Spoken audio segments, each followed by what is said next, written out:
میں ہوں فرحان جنجوا۔ السلام علیکم ورحمۃ اللہ وبرکاتہ۔ آج نہایت ہی خاص موضوع جس کو ہم یہ کہہ سکتے ہیں کہ جنا گارڈن کی تمام تر حقیقت جو ہے اس میں بیان کروں گا انشاءاللہ تعالی۔ اس آخر تک سنیں، مجھے امید ہے آپ لوگوں کی بہتر رہنمائی ہوگی۔ سب سے پہلے بات کرتے ہیں فیکٹریز کی جو کہ 1976 سے چلے آ رہے ہیں۔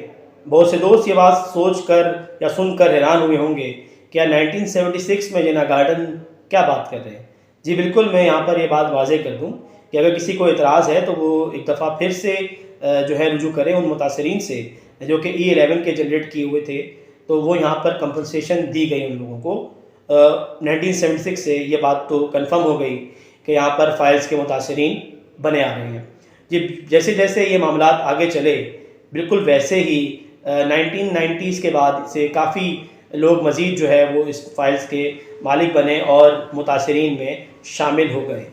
جی یہاں پر یہ بات بھی واضح کر دوں کہ جس وقت سب سے پہلے جو ایک ہماری کمیٹی جس کو ہم کرنل نظر کے نام سے جانتے ہیں، جس وقت وہ یہاں پر آئے، انہوں نے واقعی ہی اس میں کوئی شک نہیں کہ جو بھی ڈیولپمنٹ یہاں پہ کی گئی ہے وہ ان کے ٹائم کی گئی ہے، زمین کی پرچیزنگ سے لے کر معاملات کو بہتر طور پہ حل کرنے تک۔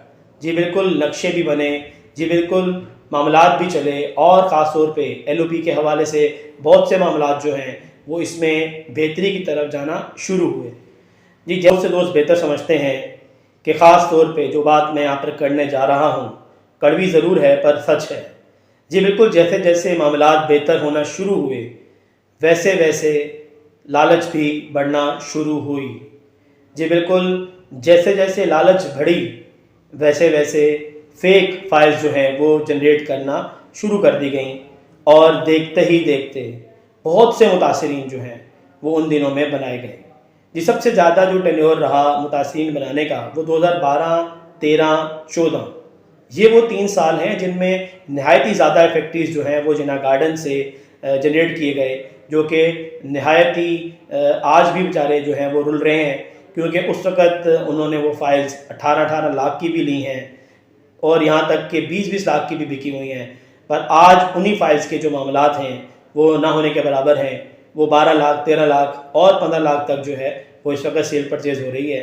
فیز 1 کی بات کر رہا ہوں، اور جہاں تک فیز 2 کی بات ہے، نہایت ہی دکھ کے ساتھ کہنا پڑتا ہے کہ یہ متاثرین جو کہ فیز 2 میں شامل ہوئے انہیں ایک دفعہ لالچ دیا گیا۔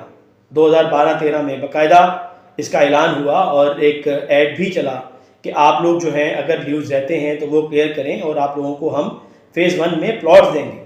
تو دوستو ان لوگوں کے ساتھ ایک بار پھر کھلواڑ ہوا۔ جی بالکل، یہاں پر بہت سے فیکٹریز نے یہ سوچ کے کہ یار اب کچھ نہ کچھ بہتری ہوگی، کچھ نہ کچھ پلاٹس جو ہیں وہ ملیں گے، انہوں نے دوبارہ اس طرح کے ڈیوز ان کے رہتے تھے انہوں نے کلیئر کیے، اور انہیں بالکل دیے گئے فائلز ہی دوبارہ، یعنی کہ فیز 1 میں ان کو لیٹر ایشو ہو گئے ہیں، پر وہ بھی فیز 1 کے لیٹرز بھی فائلز ہی تھے، وہ پلاٹ نہیں تھے۔ باتوں کے ساتھ میں نے کہا جیسے کہ ہوس بڑھی ویسے ہی فیکٹریز کو مزید جو ہے وہ ذلیل کیا گیا، رسوا کیا گیا، اور آج بھی وہ لوگ بیچارے اس در پہ جو ہیں وہ رسوا ہی ہو رہے ہیں۔ جی بالکل، ہر دفعہ جو بھی MC آتی ہے وہ یہ کہہ کر آتی ہے، وہ یہ نعرہ لگاتی ہے کہ ہم فیکٹریز کے لیے کام کریں گے، ہم آپ لوگوں کو پلاٹ دیں گے، ہم آپ لوگوں کو گھر دیں گے۔ جی باتوں کے ساتھ ایسا کچھ نہیں ہوتا۔ ہر دفعہ جو بھی آیا اس نے اپنے مفاد کے کام کیے، اپنے مفاد کو دیکھا، اور فیکٹریز کو جہاں پر تھے وہیں چھوڑ کے دوبارہ رخصت ہو گئے۔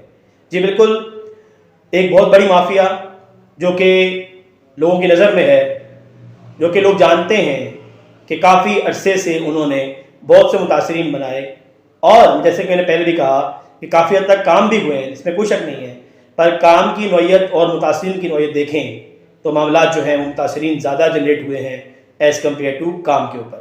جی بالکل، اچھا جیسے جیسے وقت گزرتا گیا یہ اور اسٹرانگ ہوتے رہے، اور اسٹرانگ ہوتے ہوتے بعد میں انہیں بہت ہی مشکل طریقے سے نکالا گیا، اور نکالنے سے مراد یہ تھا میرا نہایت ہی ایفرٹس کر کے 2017-18 میں الیکشن منعقد ہوئے، اور ایک اور MC جو ہے وہ آپ لوگوں کے سامنے آئی، جن کا تعلق جو تھا وہ نہایت ہی معتبر افراد، جن میں اکثر و بیشتر جو ہیں وہ ہمارے زمینداروں میں سے تھے، اور سوسائٹی کے لوگ ہی تھے اس کے اندر شامل تھے، انہوں نے ایک کمیٹی بنانے میں کامیابی حاصل کی، اور شروع کے وقتوں میں جس وقت وہ شروع میں آئے، ظاہر ہے کہ نیا ایکسپیرینس تھا، انٹرینڈ لوگ تھے، معاملات کو سمجھنے میں ہی کافی ٹائم لگ گیا۔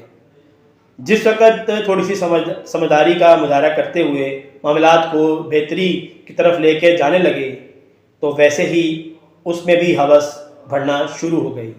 جی بالکل، جیسے جیسے ہوس بڑھتی رہی ویسے ویسے غلط کام ہوتے رہے۔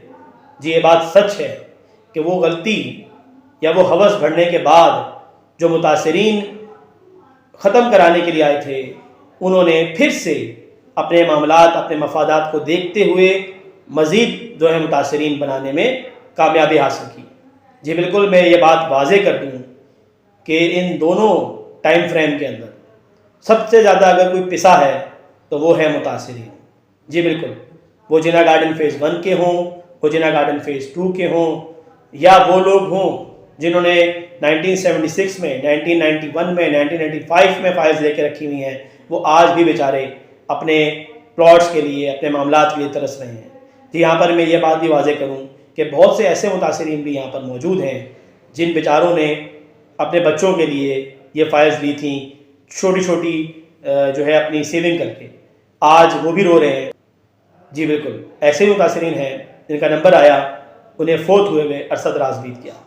جی بالکل، اور ایسے بھی متاثرین ہیں جو آج بھی رل رہے ہیں، اور نہایت ہی دکھ کے ساتھ کہنا پڑتا ہے کہ جو حالات اس وقت سوسائٹی کے چل رہے ہیں، مجھے امید ہے کہ یہ آگے بھی بیچارے رلتے ہی رہیں گے۔ جی 2018-19 میں جو MC ہماری منتخب ہوئی تھی، انہوں نے بہت ہی دعوے کیے کہ ہم آپ لوگوں کے لیے کچھ نہ کچھ کریں گے۔ تو دوستو بالکل انہوں نے کیا، پر اپنے لیے کیا، ٹھیک ہے، انہوں نے بھی یہی کہا تھا نا کہ ہم اپنے لیے کریں گے، اور انہوں نے اپنے لیے کیا، اس میں کوئی شک نہیں ہے۔ جی بالکل، جو چیز جہاں پر تھی وہ وہیں رہی، البتہ جو نئی کٹنگ ہوئی ان سے ان کے ہی دوستوں کو فائدے ہوئے، انہی کے انویسٹرز نے فائدہ اٹھایا، افیکٹیز جو ہے وہ پھر وہیں کا وہیں تھا جہاں سے شروع ہوا تھا۔ جی یہاں پر ایک بات اور بتا دوں کہ یہاں پر سب سے بڑا نقصان جو ہے زمینداروں کے ساتھ بھی ہوا۔ جی بالکل، کرنے والے پہلے ٹینیور کے لوگ ہیں، دوسرے ٹینیور کے لوگ بھی آ کے ان کو جوائن کرنے میں۔ لاسٹ میں پھر یہ کہوں گا کہ جناح گارڈن کو گارڈن بنائیے، اپنے مفاد کے لیے اسے ضائع مت کریں۔ جزاک اللہ خیر، دعا میں یاد رکھیے گا۔ اپنے ہوسٹ فرحان جنجوعہ کو اجازت دیجیے گا۔ اللہ حافظ۔